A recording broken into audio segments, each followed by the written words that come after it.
growing number of believers in witchcraft and magic. The Sorcerers Apprentice was established by Bray 13 years ago at the start of the occult boom.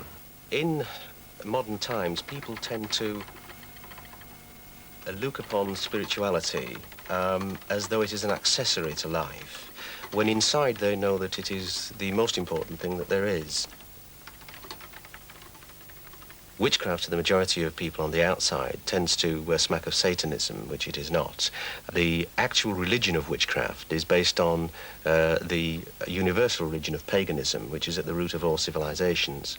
It's a prehistoric religion, and that gives us the sustenance to continue by linking in with the planetary and seasonal cycles and becoming at one with the planet. So most people involved in witchcraft tend to be ecologically minded. They tend to love animals and also be gregarious and willing to help and serve others. And that's as far removed from the image of Satanism as you could get. But bound up in the religion of witchcraft, there is also the practice of magic. And magic is a power. It's an abstract power. It's the power of genius and creativity which courses through the universe. It's nothing at all secular. It can be applied by anyone. And magic is the method or the technique whereby you apply that formula.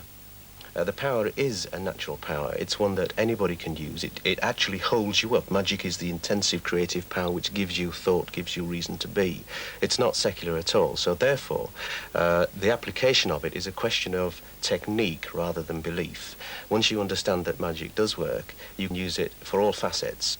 There's been a lot of talk about black and white magic, and it's important to distinguish between the two. There isn't a generic kind of magic which is black. There is magic, pure and simple, but the use of it depends on the good taste of the operator. Now, unfortunately, there are people in creation, there must be room for them, for all potentialities. It's unfortunate that they do exist, who are more inclined towards the sinister aspects of magic, towards the darker aspects, primarily because it gives them either a vicarious thrill or an excuse for their own sexual abnormalities. So there's nothing wrong with that, providing they do not harm another. But unfortunately, because most of them are exhibitionists, they tend to be the ones that the newspapers get hold of, and that's the image that's been presented of occultism generally. When a magician uses the elemental paraphernalia on the altar, which, by the way, are usually reflected through most religions anyhow, because the elements, the quality of the elements, wetness, dryness, heat, and so on, are a universal truth. And they're all represented across there. A magician's altar looks very similar to a high mass altar, for instance. And so these equipment are involved in the rite principally to keep the outside busy, while the inside mind, the inside person, is developing onto higher planes of thought, higher planes of being. And of course, the equipment, if it's not used for a functional sense, such as incense burners as an example to burn incense in, are used in a symbolic sense. So when a witch holds a dagger, for instance, she's not holding a dagger in the general sense of the word, she's holding a tool. That dagger would be used to cut herbs, to mix potions. It would be used to carve talismans into wood and so on.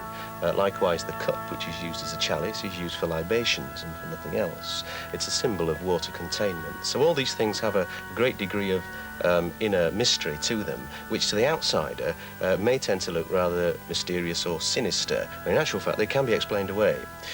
Occultism is life itself to me.